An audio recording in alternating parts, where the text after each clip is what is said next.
Sometimes affects the hair and then the skin.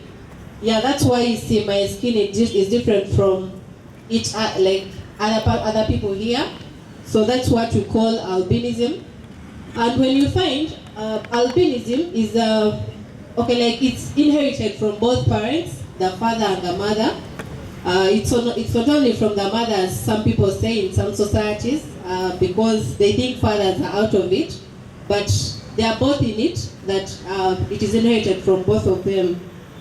And then when we get to know, albinism is not only in people, it's actually also found in animals and then plants. If you've ever seen that, you can see a black cat and then you can see a white cat. That's the difference that defines what albinism is.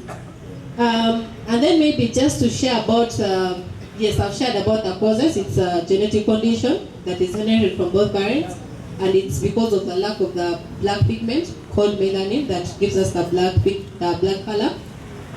But persons with albinism also have different challenges that they go through. For example, we face a challenge of rejection, then stigma and discrimination, but this has been caused by the different old stories, which are lies. For example, people come and say that persons with albinism are ghosts. They disappear. For example, there's a person with albinism that was buried some time back, and people wanted to find out, is it real? Is this person in the grave where they put him or her? So we are not ghosts. We do not disappear. We are like any other person. And then there is also something that they say that if I sleep with a person with albinism, that is having sex, that it cures AIDS. This is also not true. They are lies. And we will come to see that sometimes people say things because of their different motives, where you can find that some people also sacrifice persons with albinism because they want riches. But as you all see that there are also other black people who are sacrificed, but no one is rich because of that. We all have to work hard to have money or to become rich. So when we also find out that another challenge that persons with albinism have is with their skin. We come to say that we are mostly affected by the sun, and I appreciate for this accommodation that you've given to us. Thank you for being considerate. We are affected by the sun. If we stand a long time in the sun, we develop skin cancer. That's where we see that in Uganda, most of the persons with albinism do not live at the age of 40. If you have skin cancer, yes, they die before 40 years if they happen to have skin cancer. And another challenge that persons with albinism also face is the eyes. We have a low vision. Even if you give me glasses, I cannot assure you that my sight is going to be perfectly corrected. This is though we have different vision, you can find someone who is long-sighted with albinism, and then someone who is short-sighted.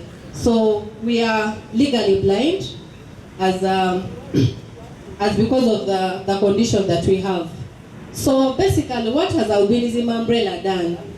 Albinism Umbrella has tried to conduct a spatial mapping research in the 4 regions of Uganda. This was to help to find out the numbers of persons with albinism, so as to ease our advocacy work, because as we all said, I had a speaker who said that numbers of persons with disabilities are not known. But we are glad that we have the numbers of persons with albinism that are well known, and this is easing our advocacy work as well. Albinism Umbrella has also tried to do school outreaches. In this way, it is trying to advocate for safe learning environments for persons with albinism. Because as we all know, persons with albinism are short-sighted, and then we have to advocate for teachers to put persons with albinism at the front seats to be able to learn like any other person, and also to know how best they can handle them and other different needs that they have. within the school setting.